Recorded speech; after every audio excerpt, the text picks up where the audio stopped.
지난 주일에 서울의 강서구 어느 PC방에서 모델을 꿈꾸던 21살 아르바이트 청년이 손님 29살짜리 손님에게 심하게 칼로 이리저리 찔려서 죽임을 당한 사건이 있었습니다. 그 PC방 주인의 말에 따르면 이 아르바이트 청년은 아주 친절했고 상냥했고 손님이 한 번도 불평을 한 일이 없는 그만큼 성실한 알바생이었다고 했습니다. 그런데 이 29살 손님은 이 알바생이 불친절하다는 이유로, 정확히는 자기 자리를 빨리 치워주지 않았다는 이유로 화가 많이 났다고 경찰서에서 진술을 했습니다. 나중에 보니까 그 29살 손님은 우울증을 앓고 있었고 심신미약 상태였다, 이렇게 밝혀지기는 했습니다. 그런데 문제는 그 사건 때문에 청와대 국민청원 게시판에 심신미약이라는 이유로 법정 형량을 감형시켜주지 말아달라, 오히려 제대로 벌을 내려달라는 청원이 어제 저녁 늦게까지 한 70만 명 정도가 서명을 했습니다. 굉장히 많은 숫자가 동의한 겁니다.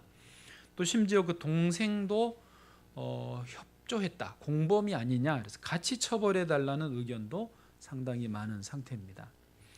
전 어제 저녁에 이 설교 원고를 정리하면서 그 내용을 다시 들여다보다가 마음이 착잡해졌습니다. 왜냐하면 설교의 요지는 우리가 섬기러 오신 예수님처럼 우리도 이 땅에서 섬기며 사랑하며 삽시다 라는 게 요지인데, 세상은 지금 열심히 살고 성실하게 살고 잘 친절하게 해도 저렇게 억울하고 비참한 죽음을 맞는 험하고 무서운 세상이 되어가고 있기 때문에, 그럼에도 불구하고 겸손히 섬기며 살아야 됩니다라고 메시지를 정리하고 선포하기가 참 어려웠습니다. 제가 지금 떨고 있는 거 보이시죠? 이렇게 전 국민적 공분을 일으킨 사건 때문에 지금 부모님들은 자녀들에게 학교에서 친구들 사이에서 겸손히 사랑하며 섬겨야 돼, 이 말은 고사하고, 원래도 잘 안 했지만 그런 말은 고사하고 친절하게 해라, 열심히 살아라, 이제 이런 말도 하기가 어려워졌습니다. 오히려 조금만 문제 있으면 빨리 경찰에 신고해라, 경찰이 대충 하고 가려고 그러면 붙잡고 늘어져서 완전히 처리해달라고, 잡아가라고 때를 써라, 아니면 위험하면 빨리 그 자리를 피해라, 이렇게 아이들을 보호하기 위해서 가르쳐야 될 형편이 됐습니다. 세상은 갈수록 예측할 수 없게 되었고 무서워졌고, 그래서 우리의 마음도, 저도 그렇게 되더라고요. 약간 좀 경직되는 그런 느낌이 있었습니다. 그래서 다시 고민하고 고민을 합니다. 이런 세상에서 우리 그리스도인들은 어떻게 해야 되나, 어떤 입장, 어떤 태도를 취해야 되는가 하는 것입니다. 그럼에도 불구하고 우리 기독교는 섬김의 종교입니다. 그럼에도 불구하고 우리가 가장 강조하는 것은 사랑입니다. 하나님의 아들 예수님은 우리 인류를 위해서 십자가에 달려 돌아가 주셨습니다. 그 완전한 사랑을 몸소 보여주신 것입니다. 그래서 그렇게 섬기러 오신 예수님처럼 우리도 섬김을 실천하며 사는 것이 우리의 올바른, 그럼에도 불구하고 우리의 올바른 태도라고 볼 수 있겠습니다. 예수님은 그것을 직접적으로 말씀으로 표현해 주셨습니다. 마가복음 10장 45절 말씀, 여러분 아마 익숙하실 거예요. 같이 읽어보겠습니다. 시작. 인자가 온 것은 섬김을 받으려 함이 아니라 도리어 섬기려 하고 자기 목숨을 많은 사람의 대속물로 주려 함이니라. 아멘. 예수님은 섬김을 받기 위해서 오신 게 아닙니다. 우리가 섬김을 받고자 하면 내 마음이 경직되는데, 섬기자라고 마음을 먹으면 오히려 누그러지는 것을 경험하실 것입니다. 오히려 예수님은 당신의 목숨을 대속물로 내주기 위해서, 죽어주기 위해서 오셨다라고까지 표현하셨습니다. 그런 예수님에게 십자가 지시면 안 돼요라고 말렸던 베드로가 있었는데 사탄아라는 소리를 들었죠. 마가복음 8장 33절입니다. 시작. 예수께서 돌이키사 제자들을 보시며 베드로를 꾸짖어 이르시되 사탄아 내 뒤로 물러가라. 내가 하나님의 일을 생각하지 아니하고 도리어 사람의 일을 생각하는도다 하시고. 아멘. 예, 우리는 예수님 따라서 섬기는 길을 가야 될 줄로 믿습니다. 제가 불교나 원불교 이쪽은 잘은 모릅니다만은 신문에 그런 쪽에 큰 무슨 이제 우리로 치면 총회장 같은 분이 인터뷰하는 내용에 조금 보고 배웠습니다. 거기서는 강조하는 게 무아더라고요. 무아, 내가 없는 거예요. 그래서 나를 없애버리는 그런 내가 없어지는 상태를 이루는 것을 무아지경이라고 하지 않습니까? 그리고 거기서 한 걸음 나가서 무아가 완성되면 봉공이라고, 내가 없어지고 내가 흩어버려지고 나를 죽이면 봉공, 공적인 어떤 사회를 위해서 봉사할 수 있게 된다, 이런 거를 추구하더라고요. 보면서 우리 기독교하고 약간 비슷한 것 같긴 하는데 근본적인 차이가 거기에 있는 것을 볼 수 있었습니다. 뭐냐면 불교는 무아, 지경, 나를 없애는 것을 추구하지만 우리는 나를 없애는 것을 원하지는 않습니다. 대신에 내가 예수 그리스도를 바라보고 예수 그리스도를 따라가는 것을 주님은 우리에게 원하시는 거예요.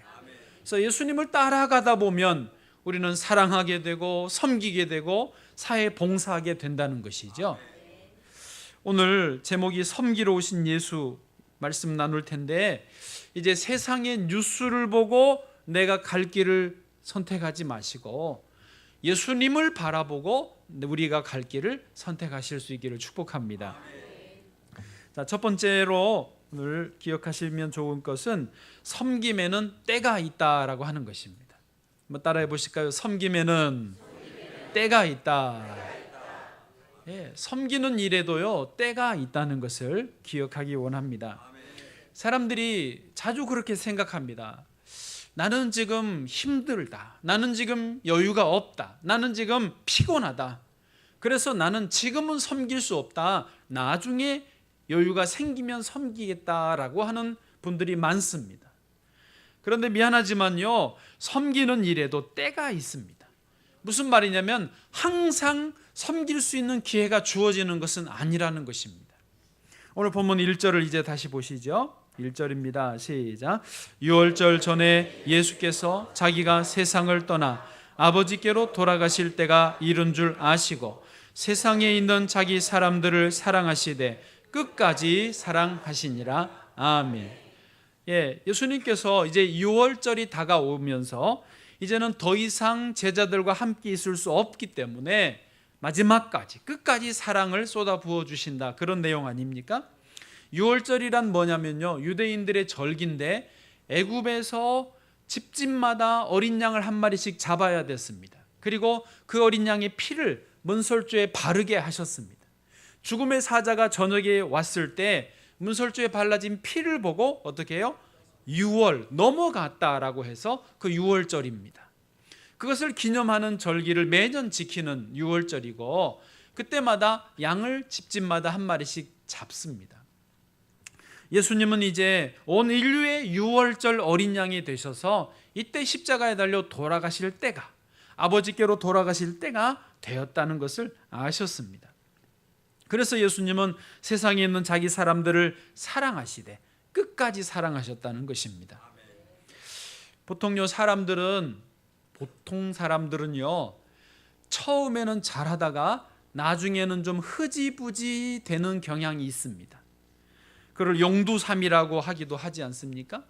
그렇죠. 결혼하기 전에는 내가 당신을 손끝에 물도 안 묻히게 하겠다고 왕비처럼 공주처럼 모시고 받들겠다라고 하면서 결혼을 합니다. 온갖 가문이설로 해가지고.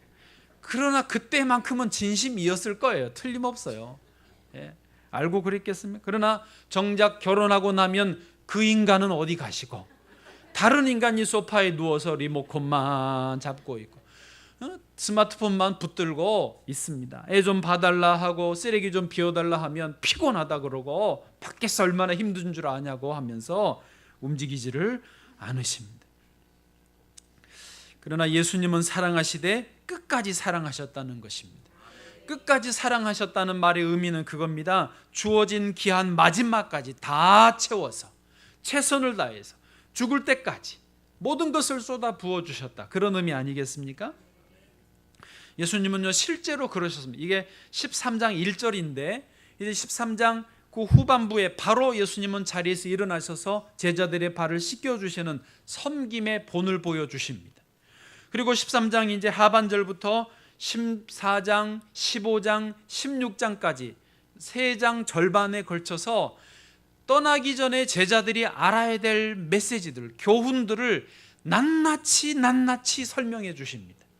그 긴 3장 반의 분량을 할애해서 마지막 알아야 될 것들을, 놓치면 안 될 것들을 다 설명해 주셨습니다.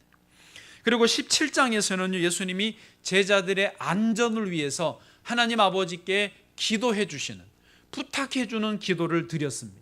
그리고 18장에 가서야 잡혀가셨습니다. 6월절 어린 양으로. 그러니까 13장 1절에 끝까지 사랑하시니라가 그냥 말로만이 아니라 17장에 이르기까지 그대로 정말 끝까지 사랑하시는 것을 보여주셨다는 것이죠. 오늘 우리도 섬김의 기회가 주어졌을 때 이 섬김의 기회가 계속될 거야, 나중에도 올 거야, 그렇게 생각하지 않기를 바랍니다. 지금 기회가 주어졌을 때 최선을 다하여서 마지막까지 잘 섬길 수 있기를 바랍니다. 저는요 에티오피아에서 3년 선교사 사역을 했지 않습니까? 저를 파송하는 파송장에 3년 기한이 써 있었습니다만은 중간에 2년 차 때는 너무 선교지가 좋아서 우리 종신 선교사 할까라고 저희 안사람하고 의논도 했습니다. 그러나 어쨌든 3년 만기가 되니까 돌아와야 됐습니다. 다 놓고 다 맡기고 다 뒤로 하고 돌아와야 되는 때가 됐습니다. 그럴 때가 정말 올 줄 몰랐습니다. 그래서 제가 이제 우리가 돌아간다 그러니까 현지인들이 놀라고 충격을 받고, 그래서 어찌어찌 급하게 그 송별식을 해 주었습니다. 우리 5 식구를 다 불러다. 그때 저희 아이들은 이제 초등학생들이었는데 다 선물을 그 아프리카식으로 포장을 해가지고 하나 저희 꼬맹이들이까지 다 주고 줄줄이 오면서 한 사람 한 사람을 끌어안아 주는 것입니다. 저희 아이들도 안아주고 또 저도 안아주더라고요. 근데 저한테 와서는 사람들이 목을 안 놓는 거예요. 끌어안아서 매달리면서 흐느껴 우는 것입니다. 정말 갈 거냐고, 정말 가는 건 맞냐고. 그러면서 계속 우는데요, 이거 정말 그게 헤어진다는 게 이렇게 어려운 건 줄 몰랐습니다. 이게 진짜 사람이 할 짓이 아니구나, 목사가 선교사가 할 짓이 아니구나, 정말 그게 고통스러웠습니다. 그리고 그때 다짐한 게 있으면, 하나님, 제가 다시는 사람들을 이렇게 놓고 떠나는 일은 없게 해 주십시오. 거의 기도였죠, 기도. 그리고도 어쨌든 돌아왔는데 한국에 와서 시간이 그거보다 또 더 지나면서 가만히 돌이켜 봤습니다. 이렇게 결국은 다 놓고 올 걸, 있을 때 좀 더 잘해주면 좋았을 걸. 그 사역비 아낀다고, 선교비 아껴서 쓴다고 사역자들에게 또 현지 교회들에게 좀 더 넉넉하게 줬으면 되는데 그거를 늘 깎아서 주고 아껴서 써라 그러고 그랬던 게, 결국 그 아꼈던 거요 한 6천만 원 남긴 거 다음 선교사님에게 주고 왔거든요. 아이고 아까워. 그럴 줄 알았어요. 그분은 또 마음대로 쓰는 것 같더라고. 나중에 들어보니까 내가 더 넉넉하게 줄 걸 하는 그런 참 아쉬움이 있었습니다. 정말 계속 있는 것이 아니구나, 때가 되면 다 놓고 떠나야 되는구나, 처절하게 깨달았습니다. 메뚜기도 한철입니다. 여러분, 항상 있을 수 있는 게 아닙니다. 지금 섬기기 귀찮아도 다음에 하지 마시고 하나님이 섬길 수 있는 기회 주셨을 때 열심히 최선을 다해 섬기시기를 바랍니다. 인생은 거품과 같습니다. 낭비할 시간이 없습니다. 힘 있을 때요, 시간 있을 때 중요한 일을 지금 하십시오. 지금 사랑한다 말하시고 지금 봉사해 주시고 지금도 잘해 주시기를 바랍니다. 사랑하며 섬기기에도 시간이 부족합니다. 그런데 뭘 시기하고 미워하고 그 자잘한 감정 때문에 힘들어 하십니까? 다 뒤로 하시고 서로 사랑으로 섬기기를 바랍니다. 우리 한번 찬양하시면 좋겠습니다. 마음속에 어려움이 있을 때의 찬양인데요, 오늘 설교 내용하고 잘 맞습니다.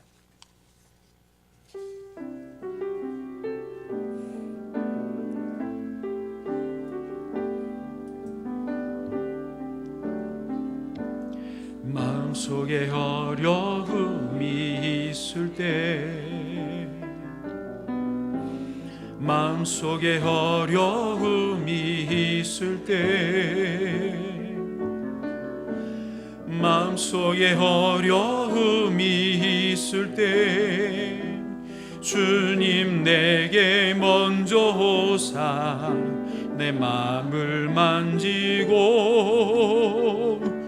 주님 앞에 나올 수 없을 때, 주님 앞에 나올 수 없을 때, 주님 앞에 나올 수 없을 때 주님 날 먼저 안으시네. 그럼에도 불구하고 날 사랑하시는 내 하나님의 사랑은 나의 모든 걸 덮고, 그럼에도 불구하고 날 안아주시는 내 하나님을 부를 때 아버지라 그럼에도 불구하고, 그럼에도 불구하고 날 사랑하시는 내 하나님의 사랑은 나의 모든 걸 덮고, 그럼에도 불구하고 날 안아주시는 내 하나님을 부를 때 아버지라 부르죠. 아멘. 그래서요, 첫 번째는 섬김에도 때가 있다 였으면, 두 번째는 그럼에도 불구하고 섬겨야 합니다. 해보세요. 시작. 그럼에도 불구하고 섬겨야 합니다. 아멘. 오늘 본문 2절 말씀을 보겠습니다. 제가 읽어드릴게요. 마귀가 벌써 시몬의 아들 가룟 유다의 마음에 예수를 팔려는 생각을 넣었더라. 아멘. 자, 1절에서 예수님은 제자들을 사랑하시되 끝까지 사랑하시겠다고 했는데, 2절에 오니까 그 제자 중에 가룟 유다라는 사람에게는 마귀가 들어와서 그 사랑하시려는 스승 예수님을 팔아 넘기겠다라는 생각을 하고 있는 것입니다. 예수님이 이것을 아셨습니다. 그런데 그럼에도 불구하고 예수께서는 끝까지 사랑하셨던 것입니다. 뒤에 보면요, 4절에 예를 들어서 저녁 잡수시던 자리에서 일어나서 겉옷을 벗고 수건을 허리에 두르고 제자들의 발을 씻겨주시는 섬김, 사랑을 계속하신 것입니다. 여러분, 만약에요, 하나님이 우리가 행한 대로 다 갚아버리신다면 지금 우리 중에는 단 한 사람도 하나님 앞에 서 있을 수 있는 분이 없습니다. 우리가 믿는 하나님은 다행히도 그럼에도 불구하고 우리를 사랑해 주시는 분이십니다.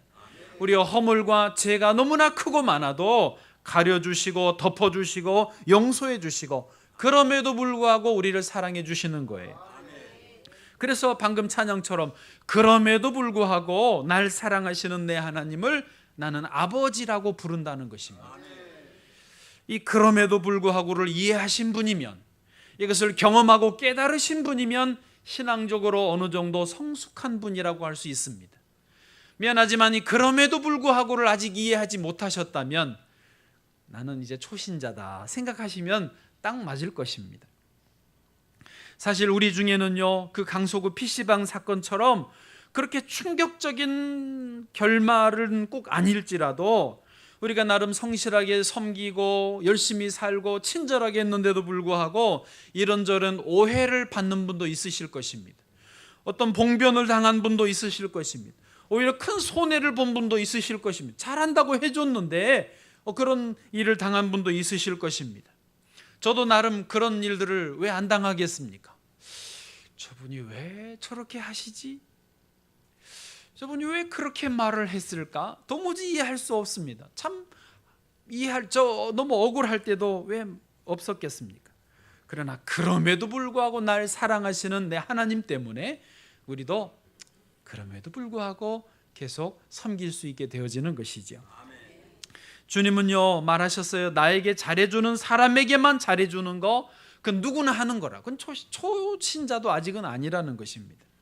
마태복음 5장 46절입니다. 너희가 너희를 사랑하는 자를 사랑하면 무슨 상이 있으리요? 세리도 이같이 아니하느냐. 때 당시에 사람들은 세리를 그렇게 무시했는데 세리도 그 정도는 한다는 거예요. 47절 또 너희가 너희 형제에게만 무난하면 남보다 더하는 것이 무엇이냐? 이방인들도 이같이 아니하느냐. 나를 사랑하는 사람, 잘해주는 사람에게만 잘하는 거 별 의미 없다는 것이죠. 그럼에도 불구하고 오해하고 봉변을 당하고 손해를 봐도 그럼에도 불구하고 내가 사랑하고 섬길 수 있어야 아버지처럼 우리도 온전해진다는 것입니다. 그 다음 절이 그거예요. 48절요. 시작. 그러므로 하늘에 계신 너희 아버지의 온전하심과 같이 너희도 온전하라. 아멘. 할렐루야. 자, 이제 영상을 하나 보시겠습니다.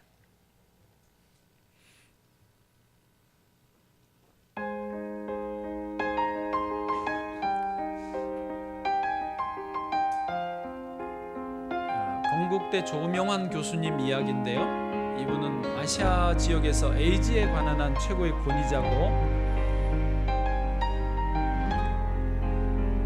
또 에이즈 예방, 퇴치 그리고 에이즈 환자들을 위해서 봉사하고 기금 모금에 앞장서고 있는 분입니다. 그런데 이 조명환 교수님 평생에 하나님의 사랑을 베풀어 주신 분이 있습니다. 그분은 미국인인데 에드나 넬슨이라는 여자분이십니다. 조명환 교수가 태어날 때부터 세이브 더 칠드런이라는 구호단체, NGO 단체를 통해서 매달 15달러씩 45년 동안을 후원을 해 주었습니다. 매달 이제 편지를 보내요. 그러면 이제 세이브 더 칠드런 한국 사무실에서 받아서 한국말로 번역을 해서 우리한테 편지 주고 또 부모님이 쓴 거는 또 영어로 해서 이렇게 이렇게 했는데 그 이제 내용은 매번 바뀌어요. 편지 내용은 명환아 너 꿈이 뭐냐? 그럼 저는 소방관이 될 거예요. 너 세계 최고의 소방관이 될 거야. 또 너 꿈이 뭐니? 또 그다음 편지에 뭐 저 야구 선수가 될 거야. 너 세계 최고의 야구. 이게 맨날 바뀝니다. 근데 맨 마지막에 항상 맨 마지막에 문장은 바뀌지 않는 게 있는데 그게 하나님이 너를 사랑한다. God loves you. 하나님이 너를 사랑하는 걸 믿어라. Trust His love. 그다음에 나는 너를 위해서 기도하고 있다. I pray for you. 이 문장이 45년간 변하지 않고 와요. 네. 45년간.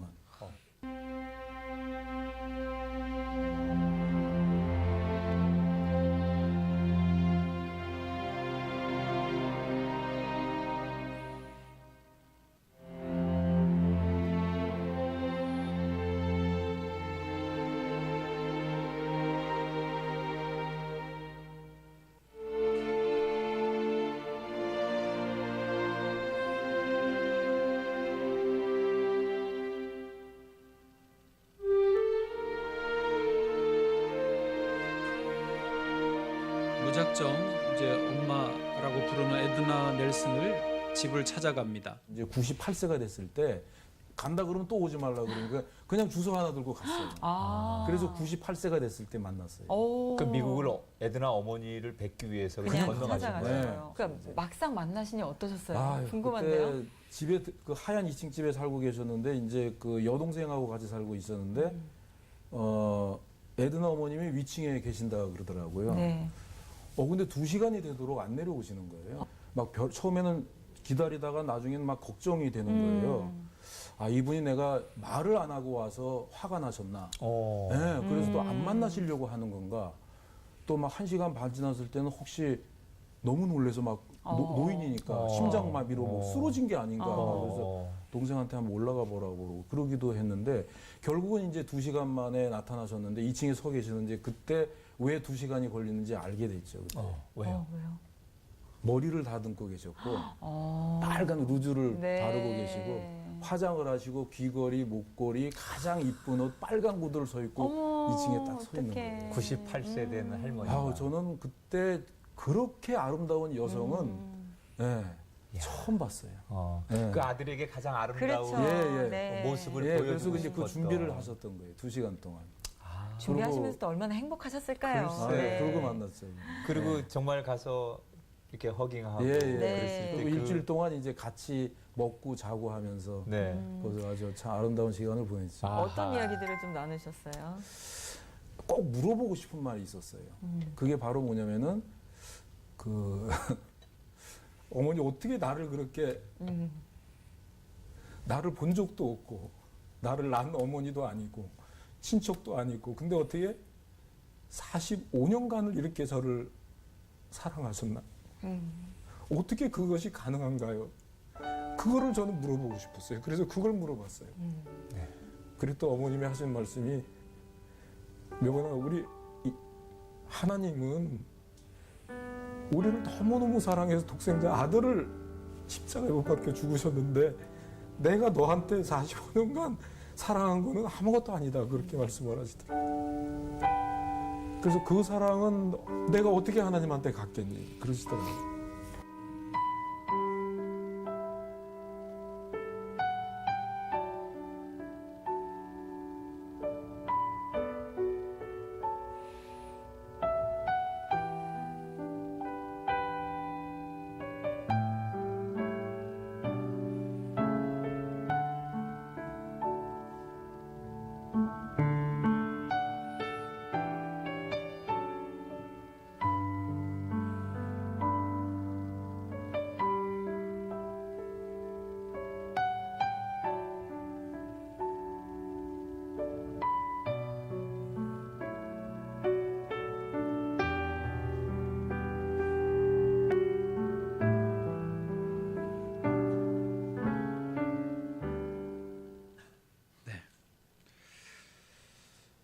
저 여러분도 그럼에도 불구하고 끝까지 사랑하기를 축복합니다.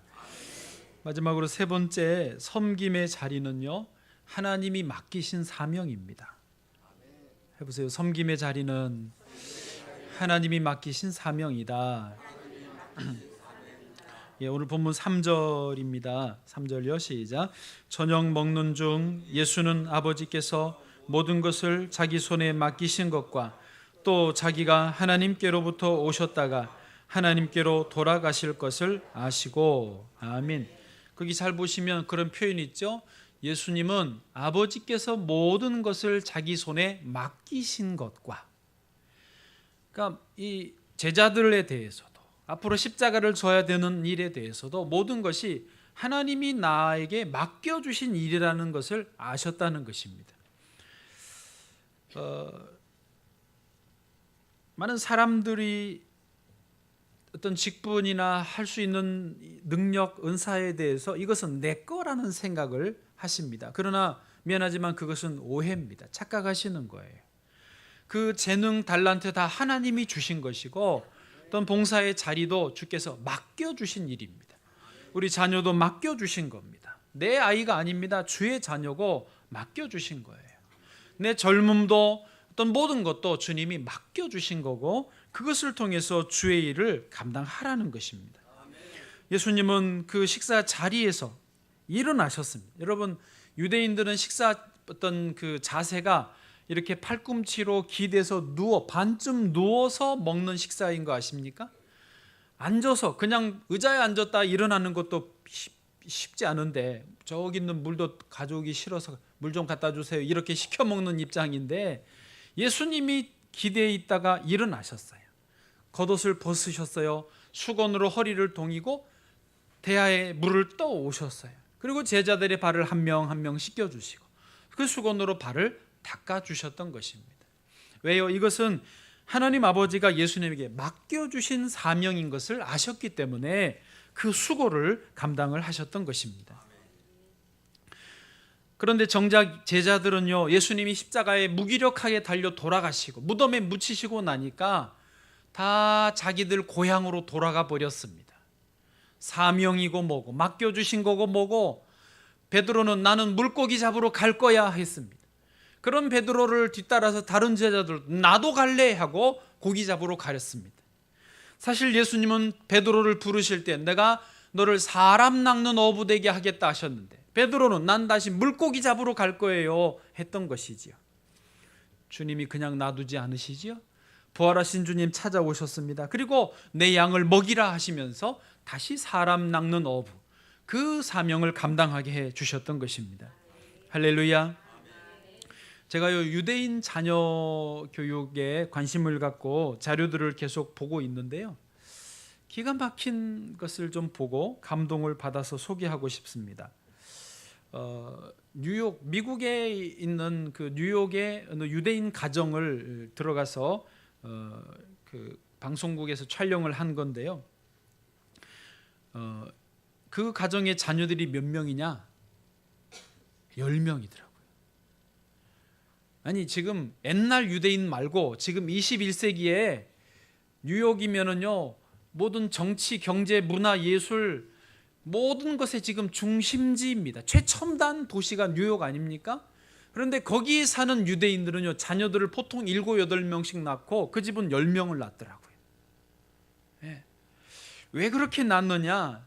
유대인들은 자녀는 하나님의 선물이다, 하나님 우리 가정에 맡겨주신 아이들이다라는 그런 신앙이 분명히 있습니다.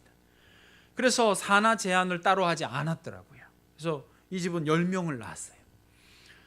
둘째, 셋째는 쌍둥이로 태어나서 좀 그때 힘들었는지 영국으로 유학을 보내놨고, 나머지 8명을 직접 지금 기르고 있었습니다. 제일 큰 애가 21살, 막내가 6개월. 여덟째, 아홉째가 이제 아홉째가 3살짜리 딸이고 여덟째가 4살짜리 아들이었습니다. 제가 요 4살 아들, 3살 딸 요 두 애가 어찌 보면 경쟁 관계입니다. 그래서 이 애들이 이제 다투는 모습을 봤는데 아주 감동이었습니다. 두 아이들이 테이블에 앉아서 그림 그리기를 합니다. 이렇게 그 밑그림이 그려진 곳에다가 색칠을 하는 그런 그림이었던 것 같은데, 오빠가 그리다가 도구를 잠깐 옆에 놨는데 동생이 낼름 그것을 집어다가 그리기 시작했습니다. 오빠가 칭얼댑니다. 저거 내 건데 제가 가져갔다고 계속 칭얼댑니다. 근데 얘는 기분이 좋아가지고 이거를 그리고 절대 줄 생각이 없습니다. 근데 그때 엄마가 어떻게 하느냐, 오빠를 달래줍니다. 뺏어 줄 수는 없잖아요. 그럼 얘도 울 텐데 뺏어 줄 수 없고, 얘를, 오빠를 달래주는데, 야, 다른 펜으로 해볼래? 싫다고, 적어달라고. 다른 종이, 또 그림이 다른 그 밑그림이 그려진 종이를 제시하면서 이거는 어때? 싫다고, 난 저 펜으로 그려야 되겠다고. 그럼 또 저쪽에 가서 이만큼 종이 뭉치를 가져서 이거 제시해보고 또 저거 제시해보고 계속 해줍니다. 난 적어달라고 계속 얘가 칭얼대는 거예요. 보고 있는 제가 올라오더라고요. 이 자식 그냥 대충 그려 임마, 동생이 하고 있잖아, 이러면 제 속이 시원할 것 같은데, 그 엄마가 그렇지 않더라고요. 끝까지 아이에게 인내를 하면서 이거를 계속 제시하는, 그 PD 말이 한 30분을 그랬대요. 30분 정도를 엄마가 계속 하더니 오빠가 결국은 웃는 거예요. 만족하는 거예요. 그리고 새로운 종이에다가 새로운 펜으로 만족하면서 그리고 있더라는 거예요. PD가 물었습니다. 이거 어떻게 된 거냐? 그랬더니 엄마가 하는 말이 그거였어요. 이 아이가 원하는 것은 사실은 저 펜이기보다는 엄마가 자기를 사랑하고 있다, 그러니까 동생만 아니라 자기도 사랑하고 있다는 것을 확인받고 싶었던 거라는 거죠. 그래서 엄마를 계속 시험한 거예요.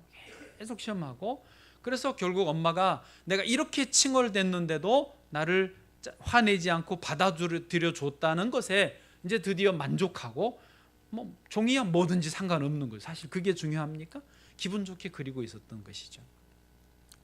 그래서 PD가 다시 물었습니다. 어떻게 이 아이들에게 이렇게 화 안 내고 할 수 있느냐?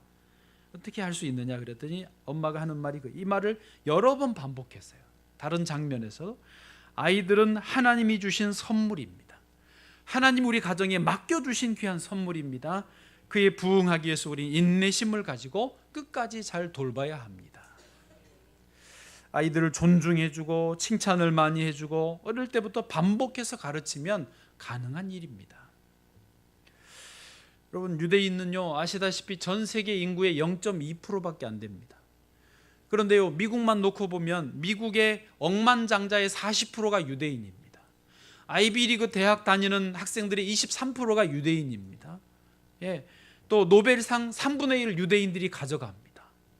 그게 어디서 나오느냐? 자녀들을 기르는 데 있어서 하나님이 맡겨주신 아이들이다라는 신앙 고백이 있으니까 그게 이제 어려서부터 가능해진다라고 하는 것이죠. 우리가 어떤 상황, 어떤 자리에 있으시든지 간에 우리는 그리스도인이고 예수님을 섬기듯이 이 일을 섬겨보겠습니다라고 결단해 보시기를 바랍니다. 그러면 오히려 어떤 눌렸던 것에서 자유를 느끼실 것입니다. 여유가 생기실 것입니다. 이제 말씀을 마치겠습니다. 우리 전혜성 박사님이라고 계시는데 6명의 자녀들을 기르셨어요, 이분도. 그런데 6명 모두 하버드, 예일대를 졸업을 시켰습니다. 이분이 쓴 책 제목이 모든 걸 말해줍니다. 책 제목이 뭐냐? 섬기는 부모가 자녀를 큰 사람으로 키운다. 다시요, 책 안 읽으셔도 돼요. 섬기는 부모가 자녀를 큰 사람으로 키운다. 여러분, 자녀가 큰 인물 되기를 원하십니까? 섬기는 부모 되시기를 축복합니다. 이제 우리는 섬기는 데에도 때가 있습니다. 그럼에도 불구하고 섬길 수 있기를 바랍니다. 섬기는 일은요 주님이 맡겨주신 사명인 것입니다. 기도하겠습니다.